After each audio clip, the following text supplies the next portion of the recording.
Hello everyone, Marcor 255 here, and welcome to a video I've been excited to make for a good while. Whilst I had experienced a few really good things last year, I did so many more things this year, it's kind of absurd. I ended up playing so many things I never expected to play, have always wanted to play, or have tried to play but never got into it until I finished it this year.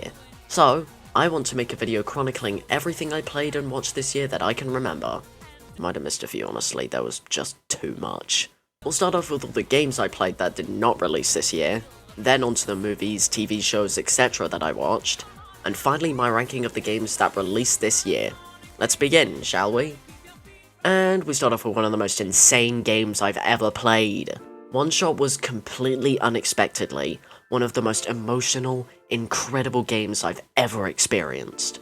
The characters were so charming and likable. Your interactions with Nico feel so genuine and real, which makes the events of the story more heartbreaking.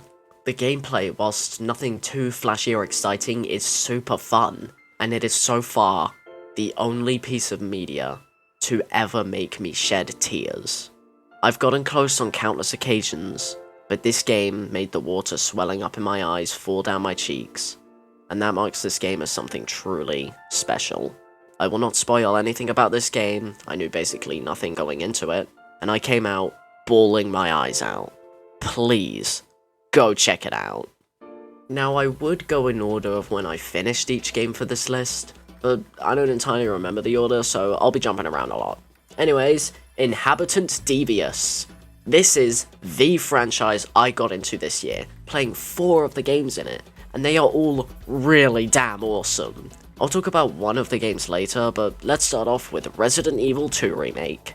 This game was so damn fun, I'd argue it's my favourite. Learning about the lore behind the T-Virus was really interesting, the locations you explore are really well designed, the game is absolutely terrifying at some points, and the replay value is through the roof.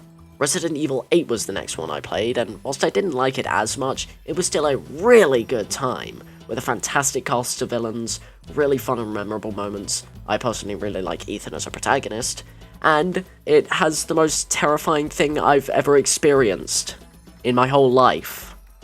I haven't been out much, can you tell? So many people have talked about the House Beneviento section, but you really don't realize how scary it is until you actually play it. I even played the DLC campaign for this game, which was pretty good too, with a pretty solid and different take on House Beneviento I also liked a lot, but not as much. Finally, I played Resident Evil 7 after 8, which arguably wasn't the best idea because it's probably best to play them in order to understand the story better. Whilst I feel like a replay would make me like it a lot more, at the moment it is the weakest Resident Evil game I've played. That doesn't mean I hated it though, as it still had some really cool things, like the Baker family being a fantastic cast of antagonists, a much more consistent horror than RE8 throughout the runtime, and a fascinating story which just gets more interesting the further you go into the game.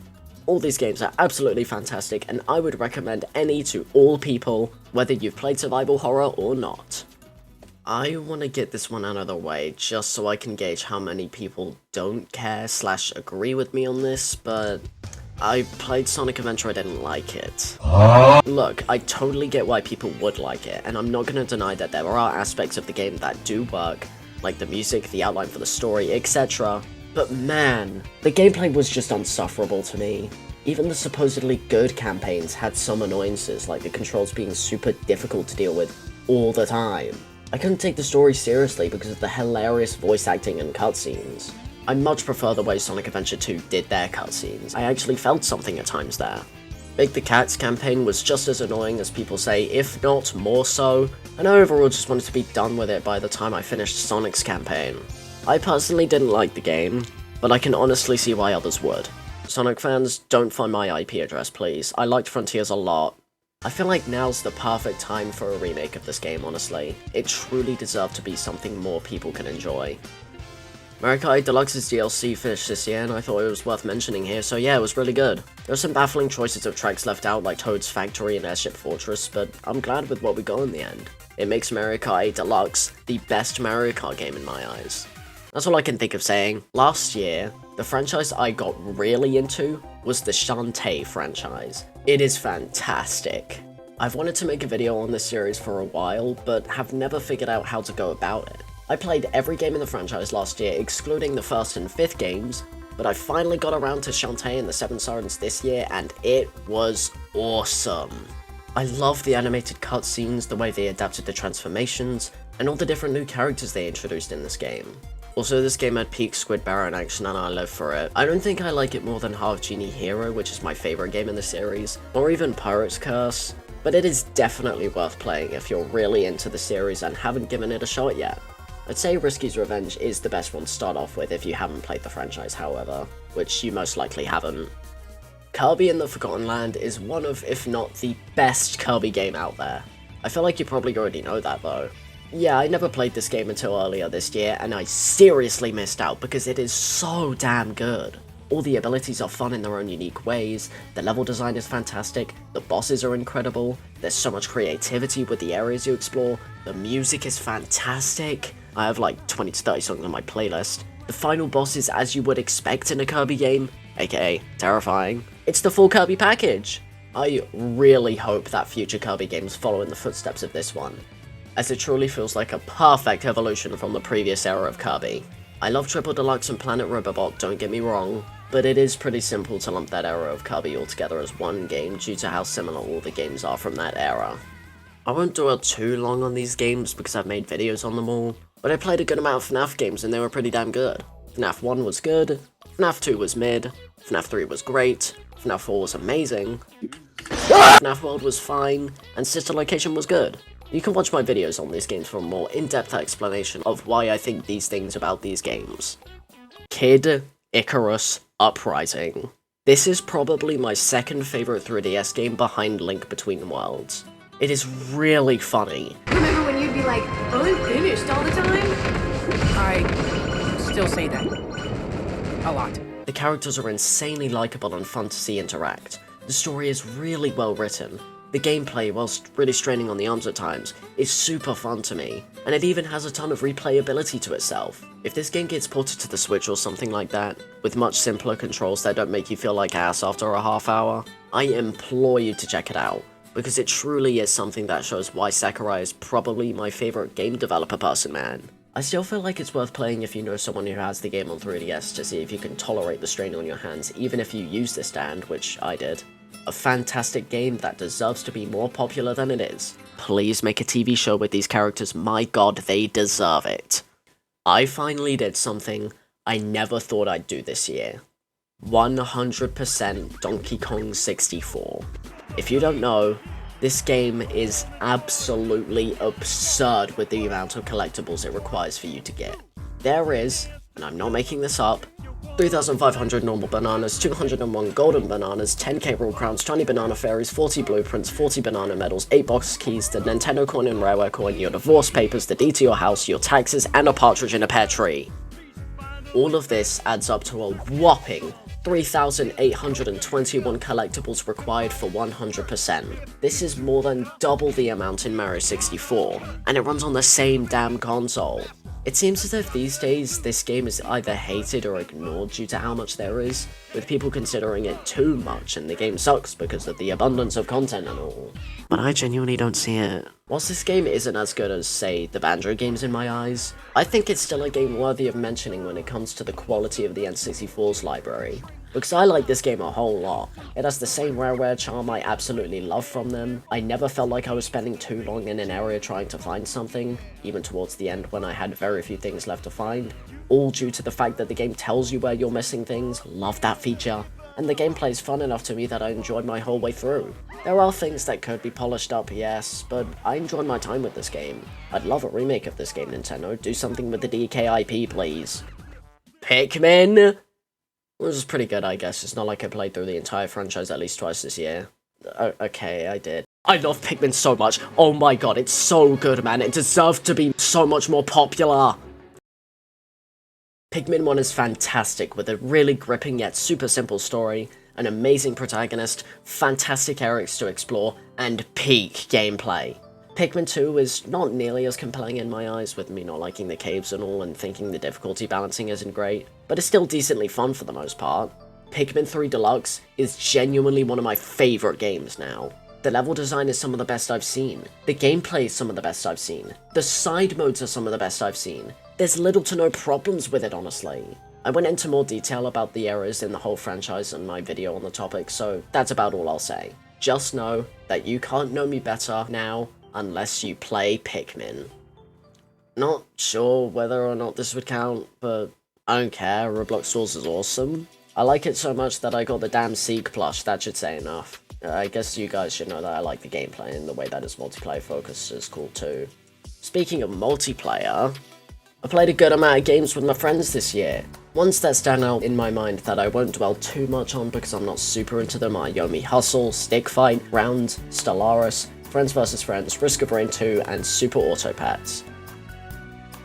Some I think are better than others, but my favourite one we played that I won't talk about later is Titanfall 2. The tower defense mode with the squad is super fun as well as the other modes. I might play the single player campaign at some point, honestly.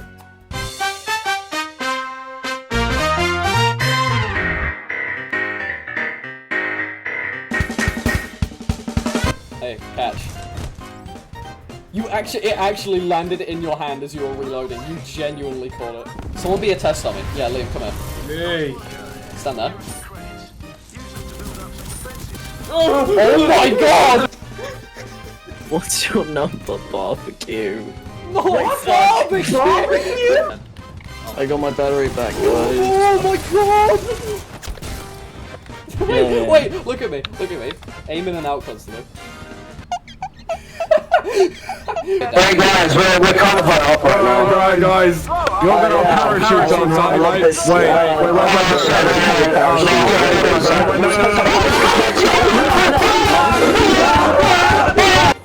It's genuinely terrifying. We should chase him. We should chase. There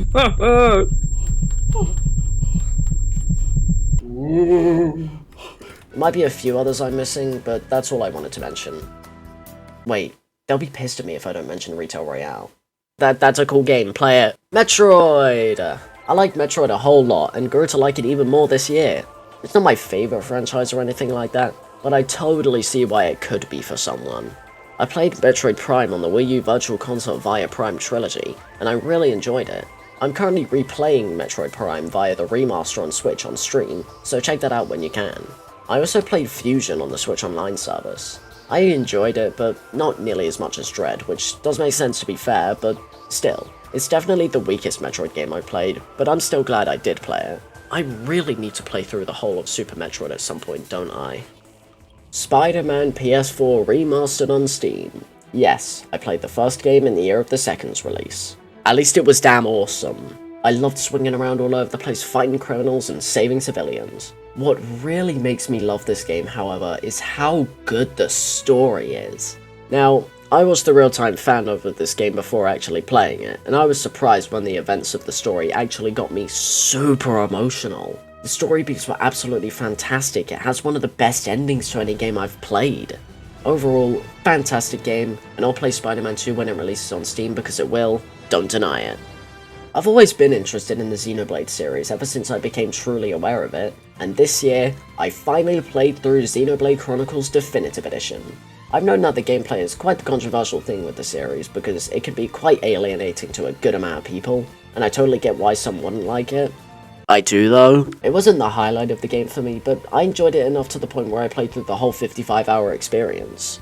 The thing that really makes me love this game, however, similar to Spider-Man PS4, is the story, characters, and world building. I was interested the whole way through, making my own theories as to what will happen next and being slightly suspicious of characters, and seeing my ideas come through and be confirmed was so damn satisfying.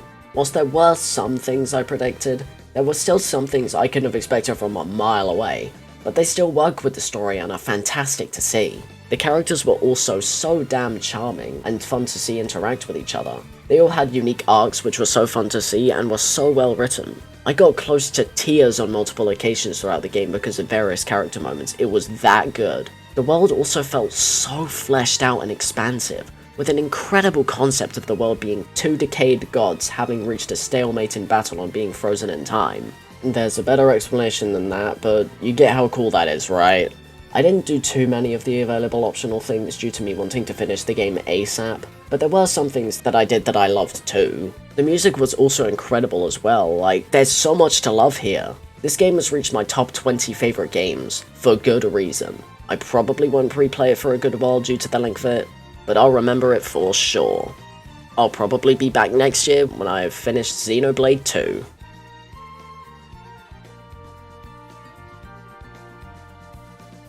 And finally, we have a game I've wanted to play through for so damn long. And I've finally found the time to play it. Persona 5 Royal. I haven't finished this game yet, please don't spoil the Royal content for me, I watched a playthrough of the OG version when Joker got into Smash. But I can tell, this game is going in my top 10 favourites. Literally, everything about it works. From the extremely likeable main cast, to the fantastic and exciting gameplay, to the hilarious moments. That was truly cringeworthy. To the insanely dramatic moments. No, you're forgetting. You gave me something really important. You gave me my life back. To the incredibly well-written story. To one of the best OSTs to a game I've played. It truly is a masterpiece. Okumura's Palace wasn't that bad, by the way. What's genuinely wrong with it? I can imagine this being in my top 5 games, honestly. It's just that incredible. And everyone deserves to at least experience it in some way, whether it be playing the actual game, or watching a playthrough. Don't watch the anime adaptation though, it apparently sucks from what I've heard. I'm hella excited for Persona 3 Reload, by the way. Never saw the full original game because I got bored. And now we move on to the much shorter section about TV shows and movies.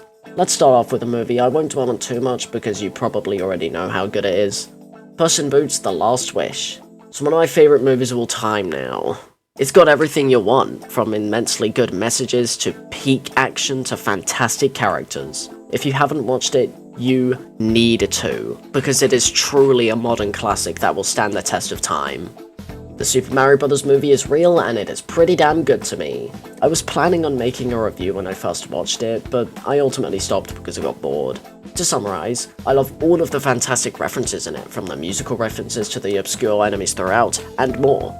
There's also King Boo, so it immediately gets a 10 out of 10. The characters are alright, but nothing too special. The movie just pleased me overall. I had a smile on throughout the whole thing. However, the pacing was really weird, like, we have little to no depth between Mario and Peach, which feels very important to the story. We go from them meeting straight to getting DK, right over to Bowser marrying Peach and dying, and it's over. It's all action, action, action, with no chance for specific depth. We only see Mario and Luigi have any specific character moments, which is great, but the others are important too.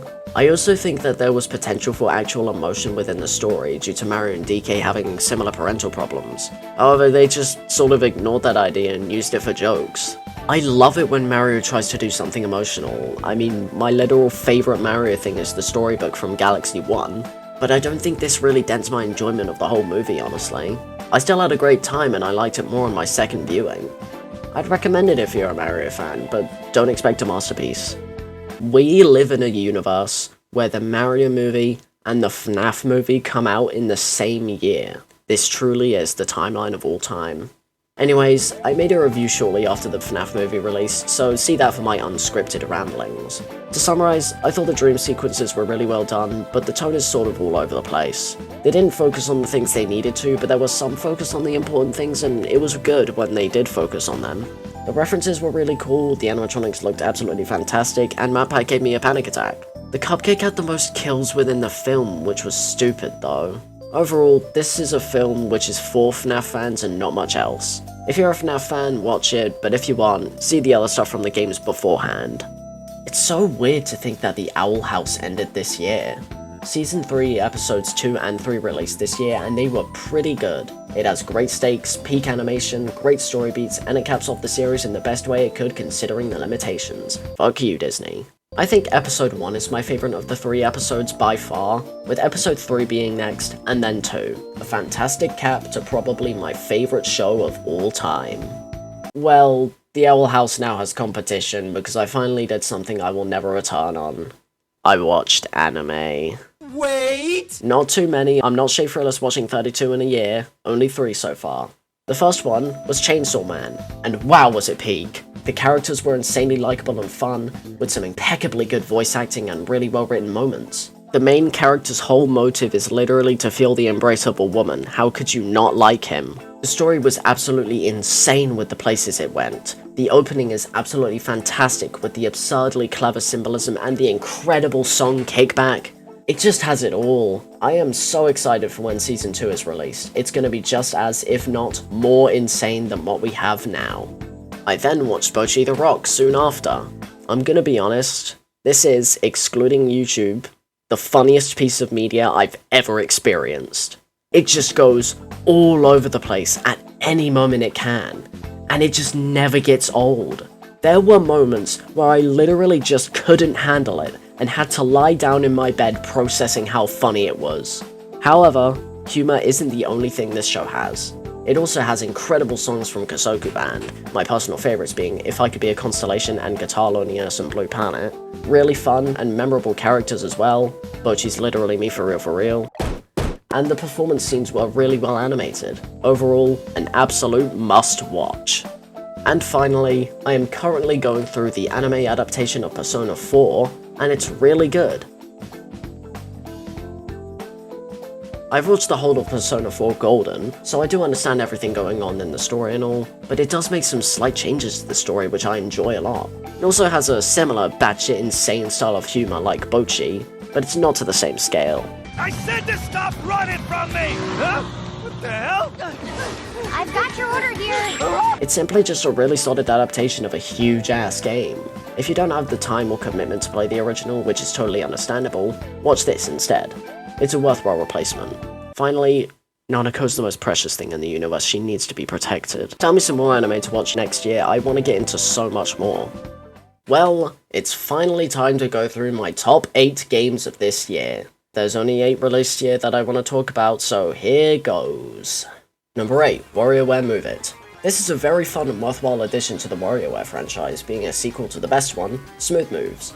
The characters deserve their own TV show. I'm desperate for more interactions with them. The gameplay is just as fun as Smooth Moves, and... wait, that's it? The main campaign is an hour and a half long, and the game's 50 quid.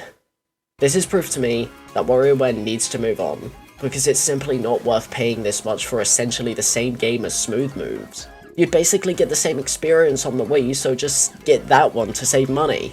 I haven't played any of the multiplayer modes in this one, so I can't say anything about them, but I really love the multiplayer in Smooth Moves, so you're better off there too. Just watch an LP of this game purely due to the price tag.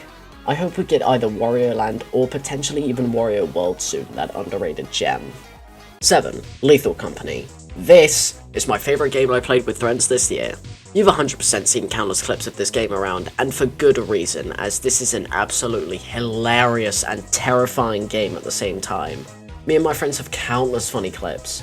It's time to meet the quota, it's time to meet the quota, it's time to meet the quota, it's time to meet the quota. Quota, yeah!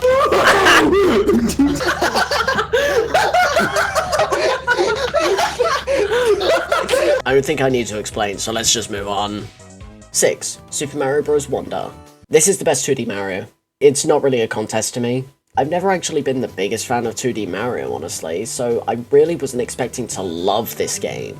Now that it's the first of 2 games I have 100%ed in this list, I can confidently say it's incredible. The sheer creativity with literally everything already makes it one of the best. The gameplay is the most refined Mario's felt 2D wise to date. The badge system is always welcome when present in any genre of game. The talking boos are super fun. Huh? The talking flowers are super fun. The new power-ups are great. The music is notably really good. King Boo shows up! It's simply the full 2D Mario package! This game leaves the idea of a great future for Mario as a whole. I just hope Nintendo keeps games like this up. 5. Pizza Tower. Hashtag Pizza Tower was robbed. This is one of my favourite 2D platformers. It's got it all. Fantastically exhilarating gameplay which becomes highly addicting. Huge variety when it comes to the different gameplay styles, a fantastic art style with amazing animation, and some incredible music. I got so damn close to 100% in this game, but I just kinda stopped trying at some point. Yeah, absolute banger you need to play right now. 4. Super Mario RPG. Finally, I played this game! I've wanted to play through this game for so damn long, and this remake finally allowed me to get into it. The creativity with the characters is super welcome. I finally get the hype behind Gino, he's absurdly cool. The gameplay is consistently exciting, and it has the usual Mario RPG charm I know and love from others I've played. Whilst I do think the other Mario RPG franchise has more engaging and fun combat, this is still such a worthwhile game to play if you haven't, as we need to make Mario RPGs more widespread. 3. Resident Evil 4 Remake. Told you I would talk about one more game in this franchise earlier. I can totally see why the original got the popularity it did with this remake. It has insanely fun and engaging characters, fantastic gameplay and level design, the best story out of the RE games I played, and the most emotional moments out of all the ones I played as well. A replay of this game may put it at the top of my RE list, honestly. It deserves all the love it has gotten over the years. Also, where's everyone going? Bingo? A fantastic game, and I should play the Separate Ways DLC at some point. 2. Pikmin 4. 10 years. 10 long years Pikmin fans waited for this game. Does it live up to expectations? Yes, it's number 2 on this list, bozo. The areas are incredible. The gameplay is amazing. Dandori challenges or battles are so fun. Ochi is such a good addition. It's visually stunning. The treasures you collect are so cool. Olimar and Louie's incorporation into the story is super well done. What else could I literally need out of a game called Pikmin 4? I guess I'm not the biggest fan of Night Expeditions, as they always feel like a waste of a day to me, but that's hardly a complaint. This game just has it all, and totally deserves the award it got at the Game Awards. Pikmin fans finally got a dub, and it could not make me happier being a more recent one. Let's hope Nintendo follows through with their promise to make Pikmin 5 soon. 1. The Legend of Zelda: Tears of the Kingdom. Now, I've seen people put Pikmin 4 above this game on their lists, which I do kind of understand, but to me, this game is absurd in the best way possible. Think about this. Nintendo saw how highly acclaimed by literally everyone Breath of the Wild was. It got a Game of the Year award and all, and they were like, we can do better. This is one of the most ballsy moves I've ever seen, and they succeeded. Tears of the Kingdom is one of the most crazy gaming experiences I've ever had. It just takes everything Breath of the Wild had, and makes it more ambitious, more exciting, more incredible than ever before. The gameplay, so much better due to Ultra Hand, the range of movements and areas to explore, the really solid dungeons, the fantastic bosses, Colgera being my absolute favourite, and so much more. The story, so much better handled in my eyes, I don't see the complaints at all. The history of the Zonai is so cool, Ganondorf is incredible, the directions the story takes is so creative and exciting, the final moments of the game are mind-bogglingly emotional. The variety, so much more here. There's so many new bosses, enemies, and side quests to do. One of my favourite parts of sequels is seeing how the people you interacted with are doing now, and this game gave me so much to see and it was so exhilarating. Some of my favourite moments were coming across the Shrine of Resurrection, Rito Village, and Goron Village and seeing how they changed. This game is truly something special, and I can imagine playing through it many times throughout the rest of my life. Overall, one of my top 10 favourite games of all time. Yeah, this is a pretty good year in this regard, I'd say. I'm so glad with everything I experienced this year, and I hope to do so much more next year. I had a ton of fun with everything I did, and I hope you stick around to see me do the same thing next year. I cannot tell you how excited I am for the Paper Mario Thousand Year Door remake. I still don't believe it. Like, honestly. It doesn't feel real! Anyways guys, that just about does it for today's video, everybody. I really hope you all enjoyed it. And if you like my channel, don't want to subscribe, click the like button, check out these videos, share with friends and family, check out my Discord server, and click the bell as it'll let you be notified when any new videos come out. Anyways guys, I hope you have a fantastic day, and I'll see you guys in the next video. Goodbye.